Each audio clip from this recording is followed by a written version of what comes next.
15 August ইথারে ভাইসে আসা এই বজ্র নির্ঘোষ শুনছিল দেশবাসী। প্রবল প্রতাপশালী শেখ মুজিবের শাসনের অবসান হয়েছে, সারা দেশে কারফিউ জারি হয়েছে।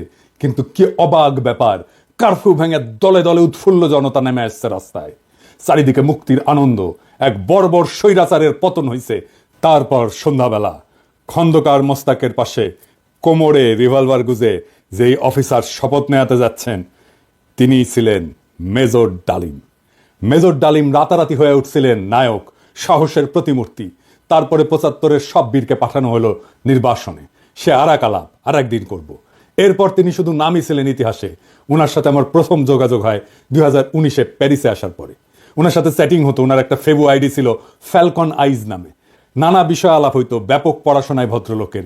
আমার সাথে ফোনে বা ভিডিওতে কখনো কথা হয়নি, তবে আমার ঘনিষ্ঠ সার্কেলের অনেকের সাথেই নিয়মিত কথা হইতো। আমি কথা বলতে চাইছিলাম, উত্তরে বলছিলেন বলবো সময় হইলেই। আমার স্বাধীনতা উত্তর বাংলাদেশ বইটা প্রকাশিত হইলে পড়তে চাইছিলেন, আমি পাঠাইছিলাম সুইডেনে ওনার এক শিষ্যের কাছে। উনি বই পাইয়া বই হাতে ছবি পাঠাইছিলেন, এটা নিশ্চিত করতে যে উনার কাছে পৌঁছাইছে। আমি আমার সার্কেলে ওনারে বড় ভাই বলে ডাকতাম, জিজ্ঞেস করতাম বড় ভাই কেমন আছেন, কি বলেন। কোনো রাজনৈতিক পরিস্থিতিতে জানতে চাইতাম বড় ভাইয়ের রিডিং কি। একটা সময় খেয়াল করলাম উনি ভুলে যাইতেছেন জিনিসপত্র, ডাক্তারি ভাষায় যাকে বলে কগনিটিভ ডিজিজ। তখন থেকে ওনাকে বলতে শুরু করলাম বুড়া। তো জিগাইতাম বুড়াটার খবর কি। যাই হোক, উনি নাকি বলছেন যে উনার বয়স 75 বছর, আসলে উনার বয়স 78 বছর। উনার জন্ম 1946 সালে উইকিপিডিয়ার তথ্য অনুসারে। 64 সালে বিমান বাহিনীতে যোগ দেন ঠিক 18 বছর বয়সে। বুড়া বয়সে 3 বছর কম হয়ে বলছে আর কি, আমার অনুমান ভুলে বলছে। এপিসোডের স্ক্রিপ্ট লিখতে লিখতে ওনার ছবিটা খুঁজতেছিলাম, যে ছবিটা দেখাইলাম আমার বই হাতে ছবিটা পাইতেছিলাম না। তো সুইডেনের বাইরে ফোন দিলাম, তো উনিও খুঁজতেছেন। এর মধ্যে বুড়া ফোন দিছে ওই সুইডেনের বাইরে। তো উনি যখন জানলেন যে আমি লাইনে আছি, উনি স্পিকারে দিলেন, আমি শুনতেছি। উনি বলতেছেন, আমাদের দুইজনকে স্পিকারে দিলেন। উনি জিজ্ঞেস করলেন পিনাকি কি দেখছে আমার লাইভ। আমি বললাম হ্যাঁ দেখছি বড় ভাই। তো সুইডেনের বড় ভাই ওনারা বলতেছেন আপনি পিনাকির বই হাতে একটা ছবি তুলছিলেন না, আছে ওইটা। আমি শুনতেছি। তো বুড়া বলতেছে পিনাকি বই লিখছে নাকি, কই আমি তো দেখি নাই। তো রিসেন্ট মেমোরি নাই হয়ে যাইতেছে, আর্লি সাইন অফ আলঝেইমার্স। যাই হোক, বুড়া আমাদের মাঝে আরো অনেকদিন বাইচা থাকেন। ওনার লাইভ এপিসোড করছে ইলিয়াস। এইটাই সম্ভবত বাংলাদেশের মানুষের সর্বোচ্চ দেখা লাইভ। ইউটিউবে একসঙ্গে সর্বাধিক সংখ্যক দর্শকের লাইভ স্ট্রিমের রেকর্ডটা 8 মিলিয়ন। তবে এইটা বাংলা ইউটিউবের সর্বোচ্চ, এটা নিঃসন্দেহ। এবং আমার মনে হয় এই রেকর্ড আর কেউ কখনো ভাঙতে পারবে না। এইবার আসেন এপিসোডের প্রসঙ্গে। বাম, আওয়ামী লীগ আর প্রগতিশীল বিএনপির পুচ্ছে আগুন লাগিয়েছে একই সাথে। যাই হোক, আমি সবগুলা আগুন নিয়ে আজকে কথা বলবো না, কয়েকটা আগুন নিয়ে কথা বলি। প্রথম অভিযোগ কি, মেজর ডালিম নাকি খুনি। আসলে কি মেজর ডালিম খুনি? আসলে না খুঁজে দেখি। বিপ্লবী এবং সৈনিকদের খুনি বলা যায় না, কারণ তাদের কর্মকাণ্ড এবং উদ্দেশ্য সাধারণ অপরাধীর সাথে তুলনা করা যায় না। আদালত যখন প্রাণ নেয় সেটাকে খুন বলা যায়?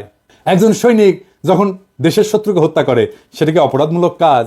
একজন নারী যখন তার ধর্ষককে হত্যা করে ফেলে ধর্ষণের সময় সেটাকে অপরাধ না? সেটা না। কেন না? এর কয়েকটা কারণ আছে, বুঝে দেখি।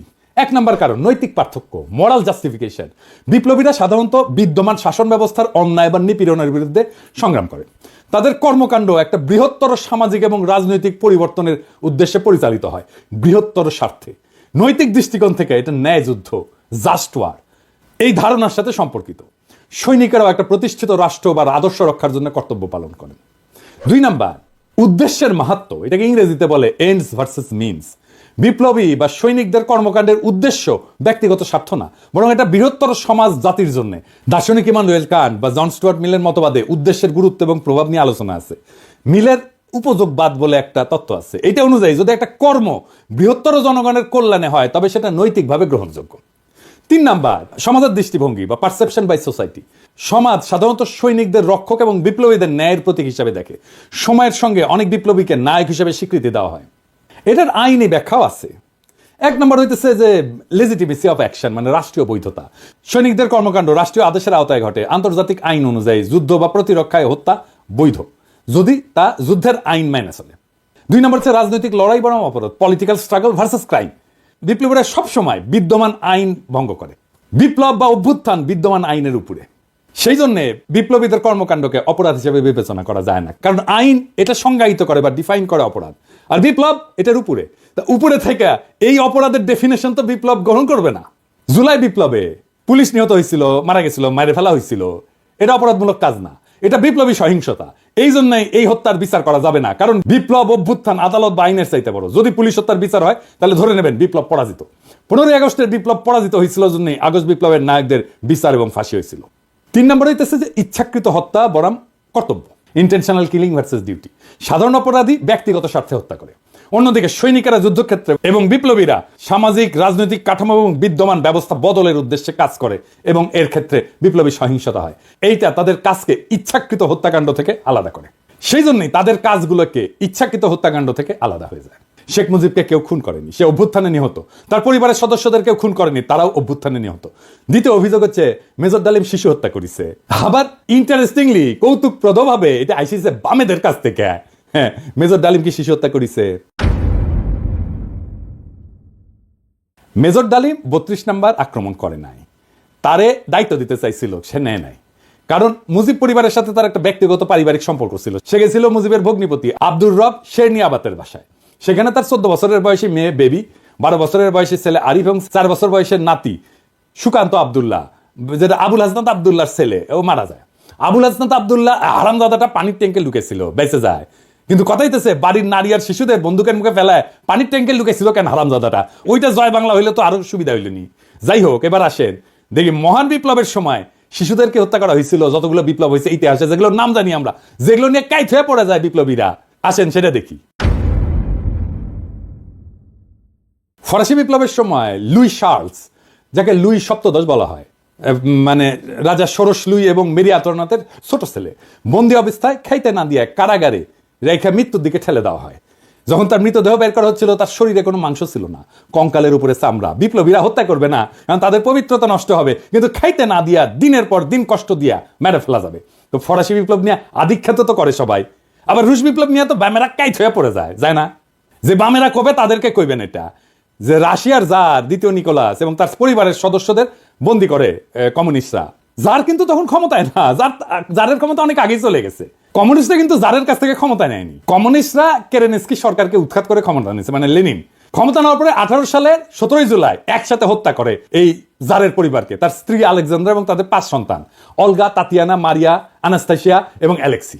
লেনিন মনে করছিল জারের পরিবার যদি বাইসে থাকে তাহলে তারা রাজতন্ত্র পুনরুদ্ধারের জন্য কাজ করতে পারে। এই জন্য পুরা পরিবারকে হত্যা করার সিদ্ধান্ত নেওয়া হয়।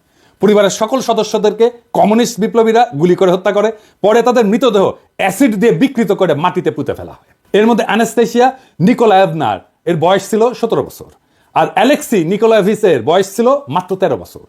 দুই ক্ষেত্রেই প্ল্যান করে মারা হয়েছে অনেক পরে। 15ই আগস্টে শিশুরা মারা গেছে কোলাটারাল ড্যামেজে, প্ল্যান করা হয়নি যে শিশুদের মারা হবে। এখন আমরা যদি বলি মেজর ডালিমেরা তো শিখেছে ফরাসি আর রুশ বিপ্লব থেকে, উত্তর আছে আগে বামেরা লেনিনের বিচার করুক, ফ্রেঞ্চ রেভলিউশনের বিপ্লবীদের বিচার করুক, জবাব আনুক, আমরা তারপরে জবাব দেব। এখন অনেকের মনে প্রশ্ন এসছে যে মেজর ডালিম কি তাহলে দেশে ফিরবেন বা ফিরতে পারবেন? আমাকে সুইডেনের ভাই, বড় ভাই, যিনি মেজর ডালিমের শিষ্য, উনি বলছেন ওনারে তো দেশে আনা দরকার, উনি অবশ্যই দেশে আসবেন। আমরা নতুন সংবিধান লিখলে 15ই আগস্টকে বিপ্লবী অভ্যুত্থানের মর্যাদা দেব। আগের রায় বিচার সবকিছু ইনভ্যালিড হয়ে যাবে। তিনি তখনই বীরের বেশে দেশে ফিরবেন। 24-এর বিপ্লব যারা নির্মাণ করছে তাদের অনেকেরই আইডল ছিলেন মেজর ডালিম, অন্তত আমার তো ছিলেনই। ওনার নাম আমরা আকাশে লিখে রাখবো। ঈসা খান তিতুমির, হাজী শরীয়তুল্লাহর সাথে বাংলাদেশে যতবার জালেম আসবে ততবার মেজর ডালিমেরা জন্মাবে। কখনো তাদের নাম হবে আবু সাইদ, কখনো তাদের নাম হবে মীর মুগ্ধ, কখনো তাদের নাম হবে ওয়াসিম, আনাস। আমরা এক একটা তারার নাম দেব এই বীরদের নামে। 24-এর বিপ্লব একটা প্রকৃত বিপ্লব হয়ে উঠবে যদি আমরা নতুন সংবিধান লিখে মেজর ডালিমকে দেশে ফিরে আনতে পারি। সেই দিন হবে বিপ্লবের প্রকৃত বিজয়।